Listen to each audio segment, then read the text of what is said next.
안녕하세요. 저희는 비교과 프로그램의 대표적 활동이라고 할 수 있는 스터디와 튜터링에 대하여 발표하게 된 비유 크리에이터 팀입니다. 먼저 목차를 서론, 본론, 결론 세 가지로 나누어 진행하겠습니다. 첫 번째, 스터디 진행 방식. 두 번째, 스터디와 튜터링의 정의와 차이점. 세 번째, 우수팀 사례 소개 및 팁 주의사항 순으로 발표 진행하겠습니다. 첫 번째, 스터디 진행 방식입니다. 같은 수업을 수강하는 학우들과 학년에 관계없이 스터디팀을 꾸리며 매 주차별 활동들을 수행합니다. 두 번째, 매 주차별 계획관 팀별 활동으로 정해지지 않은 점이 장점으로서 매주 편한 시간을 정해 활동을 진행합니다.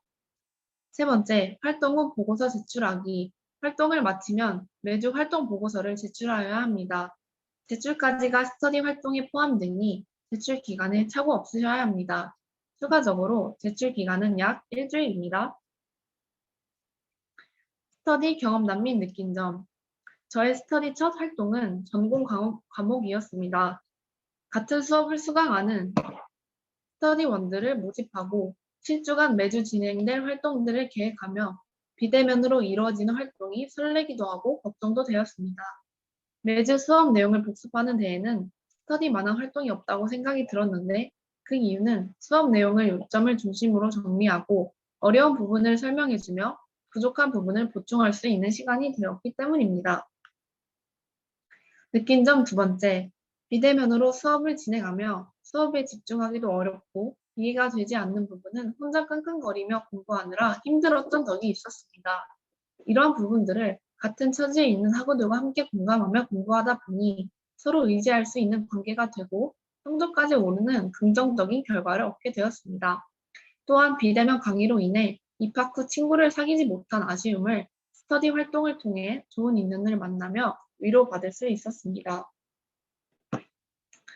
마지막으로 스터디 활동을 성장의 시간이라고 정의하고 싶습니다. 질문 및 복습을 통해 학습 효과를 높이는 스터디 활동은 성적 향상 및 공감 교제, 그리고 긍정적인 효과를 불러오고 이를 통해 발전하는 나 자신을 발견할 수 있기에 스터디 활동은 성장의 시간입니다. 다음은 스터디와 튜터링의 정의, 그리고 차이점에 대하여 발표하겠습니다. 그 다음으로는 스터디 정의입니다.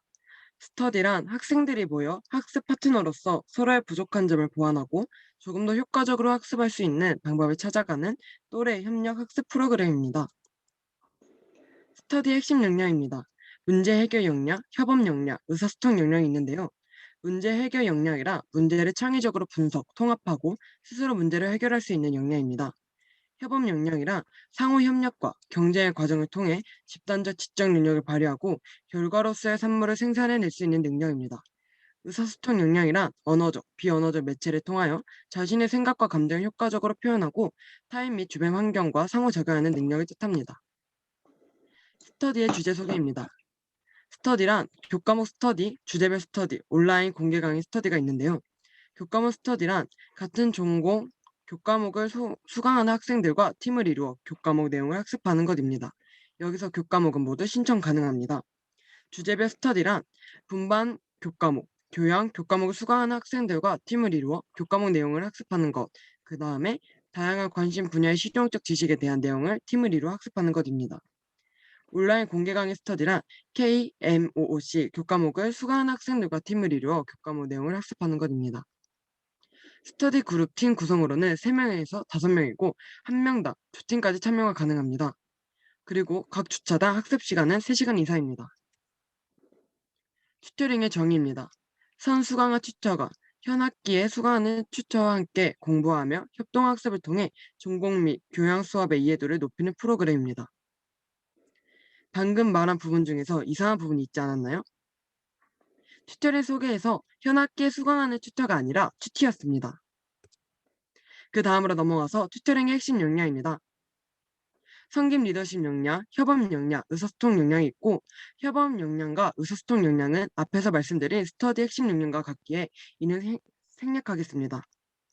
성립 리더십 역량이란 기독교적 가치관과 도덕적 판단력을 바탕으로 참되고 성숙한 인간성 함양과 인간의 숭고한 가치 고양 및 문화 시민으로서의 공공성을 발휘하는 역량입니다. 튜터링 그룹 팀 구성입니다. 튜터와 튜티로 이루어져 있는데요. 튜터의 자격은 백석대학교 소속의 학부생으로 튜터링을 실시하고자 하는 과목의 성적을 A 이상 취득한 자이고, 튜티는 학부에서 개설되는 수업을 수강하는 백석대학교 재학생 모두가 가능합니다. 튜터 1명과 튜티 2명으로 팀이 구성되고 1명당 2팀까지 참여 가능합니다. 그리고 각 주차당 학습 시간은 3시간 이상입니다. ICT 튜터링 정의입니다. 동일한 전공 수업 또는 서로의 관심 주제를 학습할 수 있는 다양한 구성의 학생과 팀을 구성하고 스터디를 진행하여 학습 파트너로서 새로운 성과물을 도출하는 프로그램입니다. 이 튜터링의 핵심 역량으로는 상임 리더십 역량, 글로벌 역량, 의사소통 역량이 있는데요. 상임 리더십 역량과 의사소통 역량은 앞에서 말씀드린 것과 같기에 이는 생략하고, 글로벌 역량은 세계 시민으로서 다양한 언어와 문화를 이해하여 글로벌 환경에 능동적으로 대처할 수 있는 능력을 뜻합니다. 마지막으로 ICT 튜터링 그룹 팀 구성입니다. 튜터링 그룹 팀 구성과 같고 튜터와 튜티로 이루어져 있습니다. 튜터의 자격은 백석대학교 소속의 학부생으로 직전 학기 평균 평점이 3.5 이상인 자, 튜티는 외국인 학생, 다문화 학생, 만학도 등 교과목 학습을 함께하고자 하는 백석대학교 재학생 모두 다 가능합니다. 여기서 나온 만학도란 보통의 학생들보다 늦은 나이에 학교를 다니는 사람을 뜻합니다. 팀의 인원수 제한이 없으므로 튜터와 튜티 모두 제한되어 있지 않습니다. 이것 또한 스터디와 튜터링과 같이 1명당 2팀까지 참여 가능합니다. 또한 각 주차당 학습 시간은 3시간 이상이어야 합니다.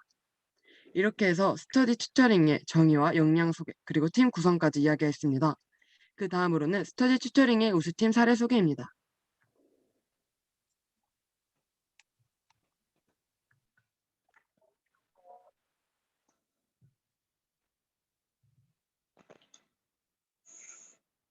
스터디와 튜터링은 8주차 보고서까지 제출하면 뷰 포인트 120점을 받습니다. 그중에서 우수팀으로 선정이 되면 240점을 받게 됩니다. 저는 작년 2학기에 진행했던 스터디에서 우수팀으로 선정이 되어 240점을 받게 되었는데요. 이 경험을 바탕으로 작년 저희 팀이 스터디 보고서를 작성했던 방법, 그리고 몇 가지 주의사항을 말해드리겠습니다. 튜터링과 스터디의 보고서 작성 양식은 상위 하원이 스터디의 예시로 튜터링 보고서도 함께 이해하시면 좋겠습니다. 스터디 우수팀과 일반 팀을 구분하는 방법은 보고서 내용인 만큼 내용을 창의적이고 성실하게 적어야 할 필요가 있습니다. 보고서는 매주 작성하셔야 합니다. 주간 목표입니다. 저희 팀 스터디 진행은 화상회의 줌을 이용하였습니다. 매주 3시간 동안 함께 공부하였으며 모두의 얼굴이 나오게 사진을 찍었습니다. 주간 목표 내용은 사전에 작성했던 학습 계획서를 참고하여 6줄에서 7줄 내외로 간략하게 작성하였습니다. 해당 주차 학습 공동체가 성취하고자 하는 목표를 작성하는 페이지로서 저희처럼 글을 써도 되고 아니면 그림, 마인드맵으로 꾸미면 더 좋습니다. 다음은 진행 방식입니다. 매주 진행할 때 날짜도 잊지 말고 수정하여 보고서를 올리셔야 하는데요. 진행 방식은 학습한 시간을 작성하고 학습 방법과 내용을 적었습니다. 다음은 활동 성취도입니다. 이번 주차 학습 내용에 대한 성취 정도, 이해 정도 등을 구체적으로 작성해야 합니다. 예를 들어서 학습 후 어떤 내용이 이해가 되고 어떤 부분이 부족한지를 쓰시면 됩니다. 저희는 A의 의견, B의 의견, C의 의견 이렇게 구간을 나눠서 작성을 하였습니다. 세 번째, 활동 에피소드입니다. 이번 주차 학습 내용 중 인상 깊었던 일을 작성하는 구간입니다. 저희는 초반에는 글로 작성하였지만 내용이 많아 가독성이 떨어진다는 문제점을 발견하였고 사진으로 대체하였습니다. 사진은 2장에서 5장을 첨부하였고요. 각 장면마다 무슨 활동을 하는 중이고 간단한 소감도 덧붙여 썼습니다. 저희 팀은 줌으로 활동하여 화면을 공유하는 장면을 찍어 제출하였습니다. 5번째, 소감 및 성찰입니다. 이번 주차 학습 내용을 진행하면서 느낀 점을 쓰거나 다음 주차에 적용하는 점을 쓰시면 됩니다.